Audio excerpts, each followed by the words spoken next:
बताया जो हम वर्क करेंगे इंटरनल रिस्टोरिंग फोर्स के अगेंस्ट में वो वर्क स्टोर हो जाएगा as the elastic potential energy. Clear. तो work done on the wire अब किस लेंथ के ड्यूरेशन में डेल्टा एल को इंक्रीज करने में, ये डेल्टा एल जो चेंज हुआ है लेंथ, इस फोर्स का वर्क डन हम देख रहे हैं। अब ये अकेला फोर्स नहीं है, इसमें एवरेज फोर्स देखना पड़ेगा हमें। Work done on the wire W is equal to average force, average force into increase in length, increase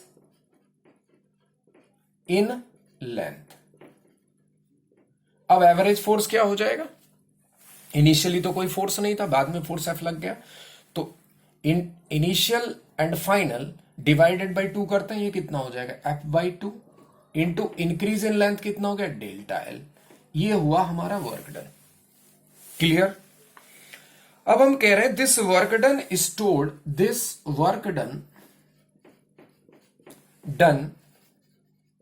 stored as the elastic potential energy in the wire। ये इलास्टिक पोटेंशियल एनर्जी की form में store होगा। तो potential energy को हम U से represent करते हैं, तो U equal to this work done, और वर्क डन कितना आया था F by 2 into change in length that is delta L U। अब मैं इसमें न्यूमरेटर डिनोमिनेटर में AL से मल्टीप्लाई और डिवाइड कर दूं, मैं इधर सॉल्व कर रहा हूं, तो U equal to F by 2 into delta L upon AL into AL। AL से मल्टीप्लाई किया, AL से डिवाइड किया, कुछ रिलेशन बनाना चाह रहे हैं एक्चुअली। तो 1/2 F बाई A कर दिया मैंने, डेल्टा L बाई L लिख दिया मैंने, और ये AL एज इट इज छोड़ दिया हमने U। अब एक चीज बताइए, F बाई A क्या हुआ, स्ट्रेस, नॉर्मल स्ट्रेस भी लिख सकता हूं मैं, यहां पर ओनली स्ट्रेस ही लिखेंगे हम। तो ये हो गया हाफ, ये क्या हुआ स्ट्रेस इंटू डेल्टा एल यानी change in length upon original length that is strain into area cross section into length, ये क्या हो गया volume of the wire, volume of the wire. Clear. U हो गया पोटेंशियल एनर्जी। तो potential energy in this wire is equal to half stress into strain into volume of the wire. मान लीजिए इसका यंग्स मॉडुलस मटेरियल की property होती है that is Y. तो in terms of Young's modulus हम इसको क्या लिख सकते हैं, यंग्स मॉडुलस क्या है, स्ट्रेस अपॉन स्ट्रेन। हम लिख सकते हैं, हम यहां पर देखिए U is equal to half stress upon strain होता था। ठीक है, समझ रहे हो। अब एनर्जी पर यूनिट वॉल्यूम अगर लिखना है तो उसको लिखते हैं energy density. Energy density equal to energy upon volume, volume कितना है AL। ये small e is the energy density, energy per unit volume लिखिए यहां पर। देखिए अब इसको अदर फॉर्म में हम लिखेंगे, इधर मैं थोड़ा सा रफ कर देता हूं। देखिए एनर्जी डेंसिटी,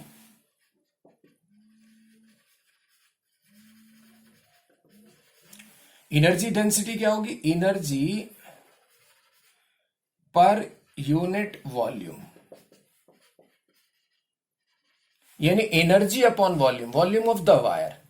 तो small u is equal to कितना हो गया half into stress into strain. ठीक है, ये एनर्जी पर यूनिट वॉल्यूम है, ये एनर्जी थी, इस पूरे वॉल्यूम में एनर्जी थी half stress into strain into volume of the wire. Clear. अब स्ट्रेस को अदर फॉर्म में लिख सकते हैं, कभी कभी क्वेश्चन में स्ट्रेस स्ट्रेन दिया रहता है, एनर्जी डेंसिटी पूछता है, लेंथ दी होगी, एरिया क्रॉस सेक्शन होगी, तो वॉल्यूम भी मल्टीप्लाई करके आप टोटल एनर्जी निकाल सकते हो, एनर्जी डेंसिटी भी कैलकुलेट कर सकते हो। अब इसको हम लिखेंगे हाफ, क्योंकि यंग्स मॉडुलस क्या है, देखो मैं यंग्स मॉडुलस बता दूं, स्ट्रेस अपॉन स्ट्रेन। तो यहां स्ट्रेस को क्या लिख सकते हो y इंटू स्ट्रेन, तो half into Y into strain into strain. तो स्मॉल यू यानी energy density half Y into strain square बन जाएगा, ये रिजल्ट भी बन जाएगा। क्लियर? और ये रिजल्ट भी बन जाएगा, stress into strain, energy density, और एनर्जी ये बन जाएगी एज पर रिक्वायरमेंट। हम न्यूमेरिकल प्रॉब्लम में इनको यूज करेंगे जैसी भी हमारी रिक्वायरमेंट होगी। क्लियर? अब इसको इंटीग्रेशन से कैसे देखेंगे? ये तो ऑर्डिनरी मेथड बता दिया मैंने एवरेज फोर्स लेकर के। अगर इंटीग्रेशन से देखें तो कैसे देखते हैं? देखिए इंटीग्रेशन से इसको जरा समझ लेते हैं।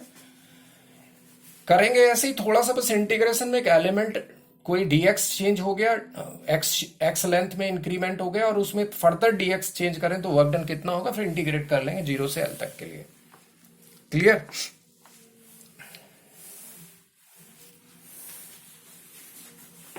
तो वो देखना चाहते हैं, करना चाहते हैं तो कर सकते हैं। इंटीग्रेशन में हम क्या कर सकते हैं मैं बता देता हूं, चलिए यहीं पर।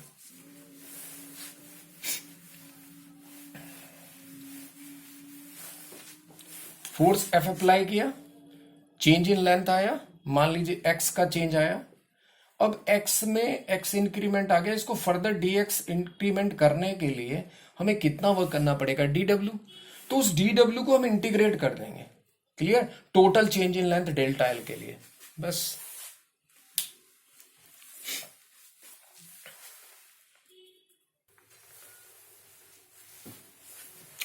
तो इसको डिफरेंशिएशन से कैसे करेंगे जरा एक बार देखते हैं, ऐसे ही देख लेते हैं। रिजल्ट ये आएगा same, we will get the same result. किसी भी मेथड से कर लीजिए। लेट से वायर की टोटल लेंथ कितनी थी भाई? टोटल लेंथ थी हमारी एल।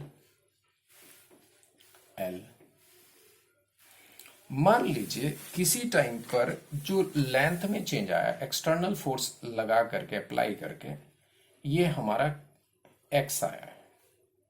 ठीक है, हमने फोर्स एफ अप्लाई कर रखा था। तो एक्स लेंथ चेंज करने के लिए फोर्स की कितनी रिक्वायरमेंट हुई होगी in terms of Young's modulus? इस मटेरियल का यंग्स मॉडुलस ये है। एरिया क्रॉस सेक्शन इसका कैपिटल ए है। तो फोर्स यंग्स मॉडुलस क्या हुआ होगा? Stress upon strain. ठीक है, स्ट्रेस अपॉन स्ट्रेन। मैं कह रहा हूं ओरिजिनल लेंथ एल और change in length is X. Clear? इसके बाद फर्दर डीएक्स के लिए देखेंगे ना। तो stress is force divided by area, strain is x upon L Y. तो F by A into X, L numerator में गया। तो हमारा फोर्स कितना हो गया? Y A upon L into X, ये हमारा फोर्स हो गया। फर्दर इसको अगर हम dx और एक्सटेंड कर दें, कितना एक्सटेंड कर दें? dx एक्सटेंड कर दें, तो कितना वर्क करना पड़ेगा? तो work done to extend further by length dx, dw is equal to F dx। ये फोर्स है, ये डिस्प्लेसमेंट है। जस्ट लाइक जब वेरिएबल फोर्स होता था तो उसके लिए हम अप्लाई करते थे। हमें टोटल वर्क डन चाहिए, कहां से कहां तक? डेल्टा एल चेंज करने में लेंथ, हमने यहां डेल्टा एल चेंज देखा है ना, तो total delta L change in length. तो W is equal to integration dw, integration F dx। ठीक है, लिमिट क्या लगाएंगे अभी हम पुट करेंगे, देखिए Y A upon L X dx, integration. Total change हम क्या देख रहे थे? अब उस टोटल चेंज को जो भी लिखना चाहें आप, अब हमने यहां डेल्टा एल लिया था तो हम 0 से डेल्टा एल कर देते हैं। ठीक है, ये चेंज इन लेंथ। अब यह इंटीग्रेशन रख देंगे। तो this work done stored as the potential energy, this work done stored as the potential energy. तो मैं इधर कर रहा हूं इसको solve. This work done stored as the potential energy, तो कितना हो जाएगा? Y A upon L X square by 2 0 to delta L, that is the total change. यही तो लिखा था हमने यहाँ पे जो लिया था इन जनरल, तो इसलिए हमने उसको डेल्टा एल रख लिया लिमिट को। तो 1/2 Young's modulus A by L into delta L whole square. अब हम एक काम करेंगे, इसको एल से मल्टीप्लाई कर देंगे और एल से डिवाइड कर देंगे। तो नीचे क्या हो गया? एल और एल, एल स्क्वायर। तो रखते हैं half Y into delta L by L whole square. हमारे पास क्या बच गया? ए और L. Area cross section into length, area cross section into length. ये क्या है, U पोटेंशियल एनर्जी, ये हमारा क्या हो गया स्ट्रेन स्क्वायर, ये हो गया Young's modulus, clear, into volume. उसी फॉर्म में आ गया कि नहीं रिजल्ट, हमने कैलकुलेट किया था वहां पर भी, Young's half into Young's modulus strain square into volume. तो इसको थोड़ा सा मैं रब कर देता हूं इधर से, फिर लिखते हैं, देखिए इधर कर देते हैं तो आप कंपेयर भी कर पाएंगे। देखो U equal to capital U equal to half Young's modulus into strain square into volume of wire, volume of wire, clear. देखिए यहां पर अब यंग्स मॉडुलस को मैं क्या लिख सकता हूं, स्ट्रेस। अब पहले तो एनर्जी डेंसिटी लिख लेते हैं वॉल्यूम से डिवाइड करके, तो energy density equal to energy upon volume, तो ये मेरा क्या मिल जाएगा half into Young's modulus into strain square. वही रिजल्ट आ गया जो पहले यहां लिखा था, वो हमने रब कर दिया। अभी इस पे आ रहे हैं वापस। यंग्स मॉडुलस को क्या लिख सकते हैं, स्ट्रेस इंटू स्ट्रेन। स्ट्रेस देखिए यंग्स मॉडुलस को लिख सकते हैं stress upon strain, y equal to क्या होता है stress into stress upon strain, sorry. तो स्ट्रेस अपॉन स्ट्रेन रखेंगे, स्ट्रेन पावर कैंसिल होगा, तो small u energy density half into stress into strain. ये रिजल्ट हमें मिल गया वही जो यहां पर हमने कैलकुलेट किया था एनर्जी डेंसिटी में, हमने किया था ना U अपॉन AL लेकर के स्ट्रेस इंटू स्ट्रेन। भाई ये जो रिजल्ट हमारा आया था, ये रिजल्ट एनर्जी डेंसिटी अगर मैं देखूं यहां से, तो एनर्जी डेंसिटी वही आ गई ना। ये जो एनर्जी डेंसिटी लिखी थी यहां पर U by AL, AL is the volume, तो क्या हो गया था हमारा U equal to half into stress into strain. तो as per requirement numerical problem में हम इनको यूज करेंगे, जिसकी भी रिक्वायरमेंट होगी, ठीक है, जो भी डेटा गिवन होगा। तो दोनों मेथड से मैंने इसका डेरिवेशन बताया आपको। आई थिंक ये अच्छे से क्लियर हो गया। बस ये ध्यान रखना, energy and energy density, energy density is the energy per unit volume of the wire. तो इस पूरे वायर में a area cross section and length के वायर में कितनी एनर्जी होगी पर यूनिट वॉल्यूम, वो ये होगी half into stress into strain और half into Young's modulus into strain square. Clear.